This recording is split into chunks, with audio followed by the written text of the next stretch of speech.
అయితే ఇక్కడ ఒక వార్త ఉంది.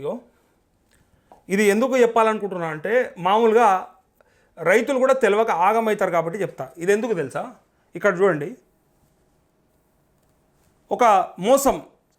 అది ఎట్లాంటి మోసం అంటే ఇగో ఎంత దారుణమైన మోసం అంటే చూడండి. అది మోసం చేసింది ఎవరినో ఒక ఇండివిజువల్ని కాదు, ఒక పెద్ద కంపెనీని. మెగా కంపెనీకి సైబర్ స్ట్రోక్ అంటూ నకిలీ ఈమెయిల్తో డబ్బులు కొట్టేసిన కేటుగాలు ఒక్క అక్షరంతో 5 కోట్ల రూపాయలు మాయం చేసేసారు.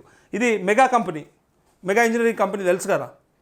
సో పెద్ద పెద్ద ప్రాజెక్టులు కట్టినటువంటి కంపెనీ. ఈ కంపెనీకి వేరే ఫారెన్ కంట్రీకి, ఏ కంట్రీకి అయితే అంటే వాళ్ళ నుంచి ఏదైతే వాళ్ళు ప్రోడక్ట్స్ తీసుకుంటారో లేదా వాళ్ళకి సంబంధించిన సర్వీసెస్ తీసుకుంటారో ఆ కంపెనీకి వీళ్ళు పేమెంట్ చేయాలి. మెగా కంపెనీ మామూలుగా ఇలా అకౌంటెంట్ ఏం చేస్తాడు, జనరల్గా వాళ్ళ నుంచి మెయిల్ వస్తే ఆ మెయిల్కి తగ్గట్టుగా బిల్స్ పే చేస్తూ ఉంటారు. అయితే సడన్గా అనుకోకుండా ఏం జరిగిందంటే ఒక మెయిల్ పంపించి అదే కంపెనీ ద్వారా వచ్చినట్టుగా ఒక మెయిల్ వేసి ఆ మెయిల్లో ఒక అక్షరం, ఒక లెటర్ అంటే మేబీ అకౌంట్ నెంబర్లో ఒక డీటెయిల్స్ కొంచెం చేంజ్ చేసి ఈ అకౌంట్ నెంబర్ ప్రాబ్లం ఉన్నది మాది, సో ఈ అకౌంట్లో వేయండి పైసలు అని చెప్పి 2 దఫాలుగా ఒక 5 కోట్ల రూపాయలు వేయించుకోరు. నేను కూడా నిన్న సోషల్ మీడియాలో చూసి పరిశాన్ అయిపోయినా. అరే ఇది గింత అద్మానం ఉంటుందా? లాస్ట్కి ఎట్లా అంటే పెద్ద పెద్ద కంపెనీలనే కొట్టిపాడేస్తూ ఉన్నారు. ఈ సైబర్ క్రైమ్ అనేది ఎట్లా ఉన్నది చూడండి. ఒకప్పుడు మనకు ఎరుకున్న కాడికి మనం చిన్న ఉన్నప్పుడు చూసేవాళ్ళము, దారి దోపిడి దొంగలను ఉందరు. ఆడాడ రాళ్ళు పెట్టి కట్టెలు పెట్టి మనం తవ్వపంటి పోతుంటే ఆ తవ్వపంటి బండ్లు పోయినా, కార్లు పోయినా, లేకపోతే మనుషులు పోయినా రాళ్ళు పెట్టి అడ్డం పెట్టి అటకాంచి బస్సులను వాళ్ళని బట్టి దోసుకునేటోళ్ళు.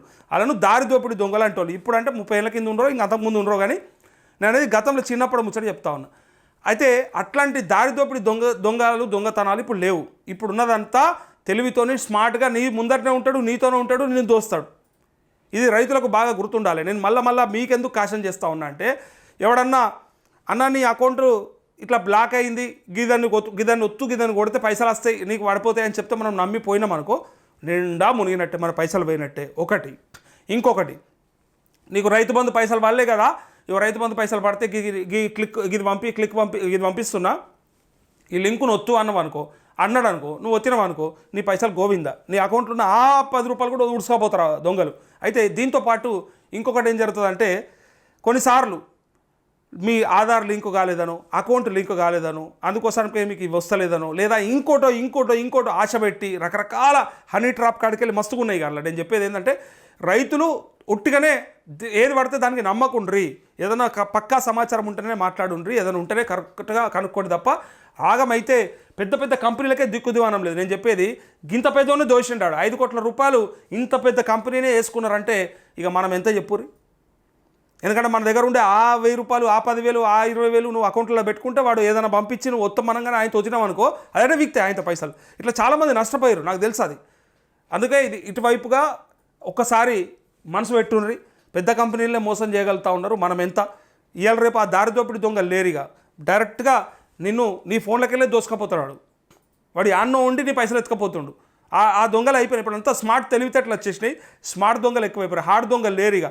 కత్తులు పట్టుకొని, కటార్లు పట్టుకొని, లేకపోతే ముసుగు దొంగలు తిరుగుడు, ఇది తక్కువ అయిపోయింది. అంతా అవతలని ఎట్లా కొల్లగొట్టాలి, ఎట్లా ఏమార్చాలి, మన బలహీనతను పట్టుకొని మన నాగం చేస్తూ ఉంటారు కొంతమంది. సో అటువైపుగా ఒక్కసారి దాన్ని అంటే ఎవడన్నా ఏదైనా అడిగినా, ఇన్ఫర్మేషన్ అడిగినా, లేదా తెలవనోడు ఏమన్నా వచ్చిందని చెప్పినా, అన్నా నీకు లక్కీ లాటరీలో ఇది వచ్చిందని చెప్పినా, ఇంకోటన్నా అంత తొందరగా ఎవ్వరికి ఏమంటారా అంటే వాని భ్రమల పోకుండ్రి. దాంతోపాటు ఏదైనా డౌట్ వస్తే ఉనికన్నా చెప్పన్నా చూడుర్రి.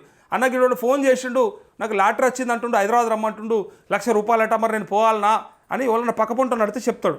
నీకు తెలియక ఆగమాగం మళ్ళీ ఇక ఓన్కన్నా చెప్తే మళ్ళీ వాడు గుంజుకోగిల్లా అని నీ అంతా నువ్వు ఊరికొచ్చి ఆయన పోగొట్టుకున్న వాళ్ళు చాలామంది తెలుసు నాకు.